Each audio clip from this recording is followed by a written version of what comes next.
In this episode, we'll be looking at something called lexical grammar, and lexical grammar is nothing but series of basic rules that we need to follow when we try to write JavaScript code. And by now we know that JavaScript is written in Unicode. So Unicode is going to act as a industry standard when it comes to using any language to define the variables and other stuff. And the second basic rule that we need to understand is JavaScript is case sensitive. And what I mean by that is when you try to define a variable, let us say where x is equals to 10, and when I try to get the value of variable x but not small letter x but capital letter X, then it is going to throw us an error which is x is not defined. That is because we have used small letter x to define the variable, but then we are trying to access the capital letter here. That is something which JavaScript doesn't understand. That is what I mean when I say JavaScript is case sensitive. Similarly, foobar is different from foobar. That is because here we are using small letter f, whereas here we are using capital letter F. And that is what I mean when I say JavaScript is case sensitive. And the next rule that we need to focus upon is back in the Visualforce pages,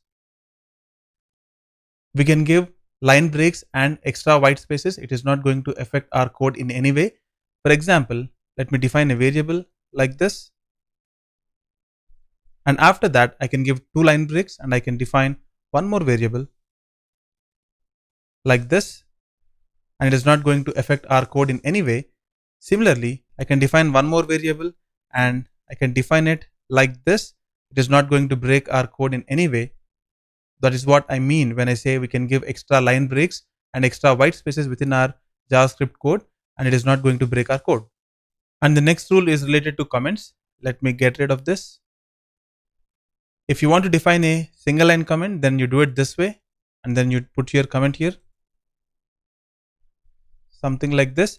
And if you want to define a multi-line comment, then it is going to be / asterisk, and then you need to end it with asterisk and / within here you can put your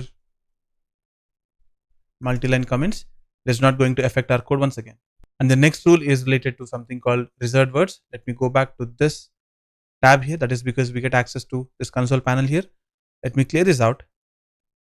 There are a whole bunch of keywords which are reserved by the programming language, and we cannot use them when we try to declare our variables, so on and so forth. As an example, let me try to define a variable with the name class, and when you try to return it, it throws an error which is unexpected token class. That is because this class that we can see here is a keyword, that is a reserved word, and we cannot use it when we want to define a variable. As mentioned, there are a whole bunch of keywords which are reserved, and I'll be mentioning a link in the description of this video which will point you to a list of all the keywords that we have in JavaScript programming language. The next thing that we'll be focusing upon is literals and identifiers. Let me clear this out.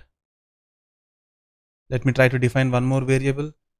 Let us say company is equals to Salesforce cost. So the name that we have given here to identify the variable, which is this, is called identifier, whereas the value that we have given to this identifier is going to be literal. Let me try to define few other identifiers and literals, where age is equals to 31. So here the identifier is age and this is integer literal. Let me define one more variable,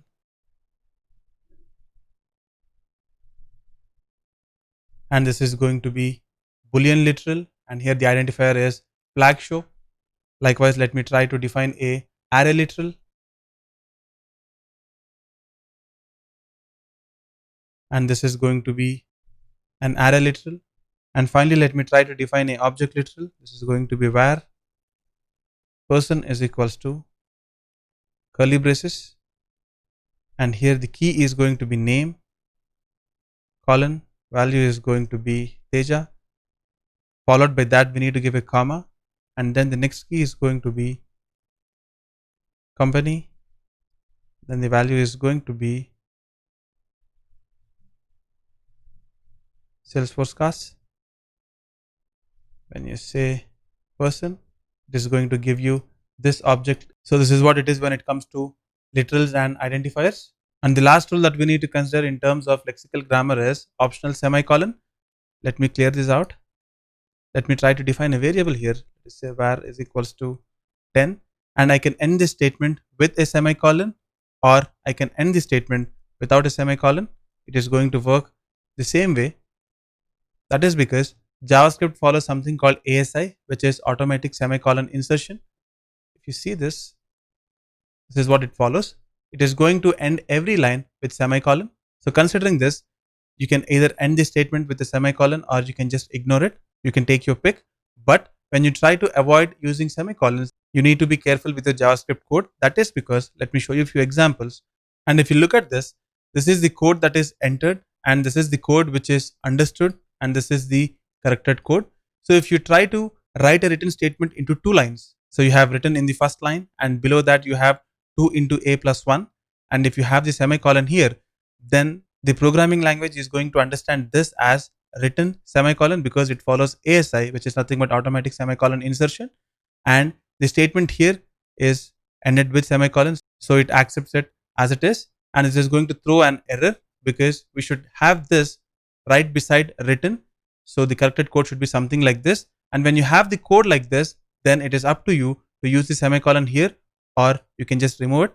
Likewise, if you look at this code, we are trying to written, and followed by that we need to have the opening curly bracket, but then we have the opening curly bracket in the next line, so it is being understood as written semicolon because every line will be automatically inserted with a semicolon. So it is having a semicolon here, post which we have these curly braces, and it is going to throw us an error, and the right format should be in this way, which is written, followed by that we need to have the curly braces. Likewise, we have one more example here, which is I, and followed by that plus plus semicolon is being pushed to the next line. In that case, it is going to understand it as I, followed by that it is going to end with semicolon, and then followed by that we have two plus symbols, and then followed by that we have semicolon. Once again, it is going to throw an error. It has to be in this format. So the gist is, when you try to avoid using semicolon, you need to be extra careful in terms of your JavaScript code, or if you don't want to take that pain, then make sure that you end every statement with a semicolon. So this is what it is when it comes to lexical grammar. We looked at something called Unicode. Followed by that, we understood that JavaScript is case sensitive, and followed by that, we understood that adding multiple line breaks and white spaces is not going to break our code. And followed by that, we also looked at how to make use of single line comments and multiple line comments.